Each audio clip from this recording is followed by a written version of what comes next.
Selamat sejahtera saya ucapkan kepada Profesor Dr. Noria. Kami daripada kumpulan 6 ingin membentangkan tajuk kajian kami iaitu asal-usul pakaian tradisional Ngepan Iban dan perkembangan pakaian tradisional Ngepan Iban dari tahun 1960 hingga tahun 2020. Okey, untuk pengenalan, seperti yang di dalam slide menunjukkan maksud pakaian. Pakaian ini merupakan sesuatu yang dipakai, sesuatu yang boleh digunakan amalan dan kebiasaan. Okey. Kalau dia yang maksud tradisional ni, menurut Kamus Dewan Edisi ke-7, tradisional ni merupakan adat tradisi, adat resam serta aktiviti yang menjadi kebiasaan. Asal-usul orang Iban ni dahulunya dikenali sebagai Sedayak dan bahasa Inggeris yang bermaksud Dayak Laut. Okey, berkenaan dengan pakaian Ngepan Iban. Pakaian Ngepan merupakan simbol keunikan budaya dan warisan yang diwarisi dari turun-temurun. Pakaian ini dikenali pakaian yang ini terkenal di kalangan masyarakat Iban. Pakaian Ngepan lah. Dia ada banyak fungsi, antaranya berfungsi sebagai perlindungan tubuh dan sebagai lambang status sosial. Untuk pakaian Ngepan ni, setiap corak dan aksesori pakaian ini mempunyai makna tertentu yang berkait rapat dengan kepercayaan serta tradisi masyarakat Iban. 1.2 latar belakang kajian. Seperti yang sedia maklum, pakaian Ngepan ni dia bukan berfungsi sebagai pakaian harian. Dia digunakan sebagai pakaian wajib semasa upacara dan adat istiadat. Contohnya perayaan Hari Gawai itu memang wajib. Okay. Pakaian Ngepan ni dia juga boleh menggambarkan status sosial, umur dan peranan individu dalam masyarakat. Pakaian Ngepan ni juga dia ada mengandungi unsur simbolik yang berkait rapat dengan kepercayaan animisme masyarakat Iban. Oleh itu, pakaian Ngepan Iban ini juga diperbuat daripada bahan semula jadi seperti serat tumbuhan dan kulit hewan. Pada masa kini, pakaian Ngepan Iban banyak menggunakan fabrik komersial. Hal ini dikatakan kerana bentuk yang ini kerana mengalami perubahan seiring dengan perkembangan fashion moden.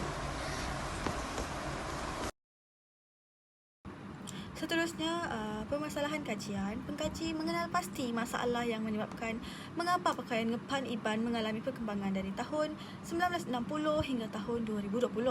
Pakaian Ngepan Iban mengalami perubahan dari segi penggunaan bahan, di mana kenaikan harga barang menyebabkan pengusaha pakaian Ngepan Iban menggunakan bahan yang lebih murah dan tidak berkualiti untuk menghasilkan pakaian tersebut. Disebabkan harga yang semakin meningkat, para penenun Ngepan, para pengusaha Ngepan Iban berusaha mencari penyelesaian dengan menggantikan bahan yang mudah didapati dan harga lebih mesra, seperti aluminium dan plastik. Dan seterusnya, masalah yang dihadapi adalah pakaian Ngepan Iban semakin dilupakan oleh generasi muda pada masa kini. Mengapa? Hal ini kerana perubahan ini berlaku atas faktor peredaran masa dan faktor pemodenan pada masa kini, iaitu dari segi gadget.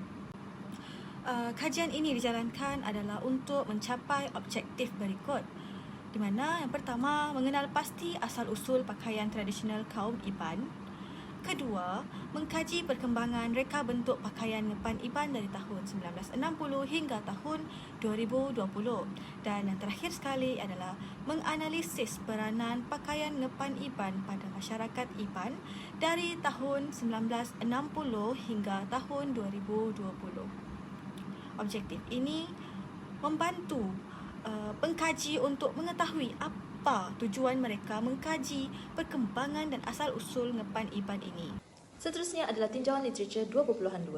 Menurut kajian Ahmad Syafiq bin Hud pada 2016, beliau menyatakan bahawa Ngepan merupakan pakaian tradisional kaum Iban yang berada di Sarawak. Ngepan sering digunakan sewaktu hari Gawai dan digunakan bersama dengan perhiasan-perhiasan yang lain. Seterusnya, menurut Felicia alias Simbad Anak Ujai pada 2018, beliau telah memperbandingkan Ngepan Iban Ensuga dengan Ngepan Iban yang lain, di mana setiap Ngepan yang terdapat di setiap daerah di Sarawak mempunyai cerita tersendiri dan corak khas yang tersendiri. Seterusnya, buku Ngepan Asal Iban yang ditulis oleh Jibun Tawau, Yayasan Kebudayaan Sarawak 2013 menerangkan bahawa pakaian Ngepan Iban boleh digunakan oleh lelaki dan perempuan, namun perbezaan dari segi corak dan juga Kain yang digunakan adalah berbeza antara lelaki dan perempuan. Metodologi kajian. Berbagai kaedah yang digunakan oleh pengkaji untuk mendapatkan maklumat. Antara kaedah yang digunakan oleh pengkaji iaitu menggunakan kaedah kualitatif. Bentuk kajian yang digunakan oleh pengkaji iaitu menggunakan kaedah tinjauan. Instrumen kajian yang digunakan oleh pengkaji iaitu menggunakan instrumen temubual dan pemerhatian. Pengkaji telah menemubual 6 orang informer untuk mendapatkan maklumat tentang tajuk kajian pengkaji. Pemerhatian ini, pengkaji telah pergi ke lokasi kajian untuk melihat sendiri bagaimana bentuknya ngepan iban dan melakukan temubual secara fizikal. Terdapat juga bukti-bukti gambar yang membuktikan bahawa pengkaji telah pergi ke tempat lokasi. Cara pengumpulan data, pengkaji menggunakan dokumentasi, kepustakaan, dan temubual. Untuk dokumentasi ini, dia merujuk kepada bahan yang telah dituliskan seperti jurnal, akhbar, dan sumber internet. Temubual, pengkaji telah menemubual 6 orang informer untuk mendapatkan maklumat tentang tajuk pengkajian ini. Setakat ini, pengkaji telah pergi ke Petari iaitu di Universiti Malaysia Sarawak. Untuk cara analisis data, pengkaji telah menggunakan analisis secara naratif dan transkripsi. Kesimpulannya, pengkaji telah menemubual sendiri informer untuk mendapatkan maklumat yang sahih dan original daripada informer. Hasil temubual dengan informer telah dianalisis bagi mendapatkan hasil dapatan kajian ini. Adalah bab 4 iaitu analisis data dan dapatan kajian. Menurut Tuan Rumah Panjang Encik Sili Anak Bungsi iaitu Rumah Panjang Sungai Buloh, di rumah panjang tersebut sering dilewati oleh pelajar-pelajar universiti untuk melakukan aktiviti kemasyarakatan dan sebagainya. Menurut beliau juga, pakaian ngepan masih diguna sehingga kini namun hanya dipakai jika terdapat sambutan yang penting seperti Hari Gawai dan menyambut kedatangan YB. Selain daripada itu, ngepan juga masih mendapat sambutan yang hangat di kalangan generasi muda. Oleh itu, beliau telah menubuhkan kumpulan kebudayaan untuk golongan muda dan dewasa.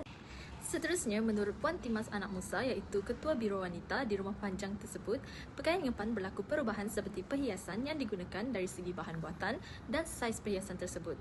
Selain itu, membuat perhiasan pakaian ngepan iban juga pada zaman dahulu lebih terhad serta kurang pendapatan untuk membeli bahan berbanding sekarang. Selain itu, menurut beliau juga, pakaian ngepan iban ini sememangnya masih mendapat sambutan hangat. Seterusnya, menurut Puan Linda Anak Tajan, pakaian tradisional ngepan ini mempunyai pelbagai jenis mengikut daerah tersendiri. Terdapat beberapa perhiasan adalah sama, cuma berbeza dari segi corak kain, bahan tenunan dan perhiasan yang digunakan bersama pakaian ngepan tersebut. Perbezaan tersebut adalah untuk menunjukkan identiti daerah tersendiri. Menurut beliau juga, beliau menyokong bahawa perhiasan atau corak pakaian ngepan iban yang diubah mengikut peredaran masa kerana ia akan menyebabkan pakaian ngepan terus diminati oleh setiap generasi.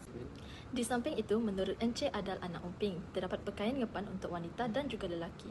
Menurut beliau, pakaian ngepan sukar untuk dibuat kerana ia memerlukan individu yang mahir dalam menenun. Hal ini kerana pakaian iban tersebut mempunyai perhiasan yang kebanyakannya diperbuat daripada logam seperti rawai, lampit perak, nyawir dan sebagainya. Beliau juga bersetuju bahawa pakaian ngepan ini telah mengalami banyak perubahan dari tahun 1960 hingga 2020 dari segi penggunaan peralatan dan perhiasan untuk menghasilkan pakaian tersebut. Seterusnya adalah 4.3 iaitu penemuan, perbincangan dan hasil. Setiap perbincangan dan hasil yang kami dapatkan menunjukkan perubahan yang berlaku ke atas pembuatan ngepan mengikut peredaran masa yang kian moden sehingga mengubahkan beberapa ciri pakaian ngepan yang asal. Selain itu, penggunaan bahan yang berlainan dengan bahan asal namun masih bernilai dan disukai oleh masyarakat. Pakaian ngepan ini juga digunakan semasa Hari Gawai dan menjadi simbol tradisi yang dapat ditunjukkan kepada masyarakat berkenaan kaum iban. Seterusnya bab 5 iaitu kesimpulan. Kajian ini dapat disimpulkan bahawa perubahan dan perkembangan pakaian tradisional ngepan iban sangat ketara dari tahun 1960 hingga tahun 2020.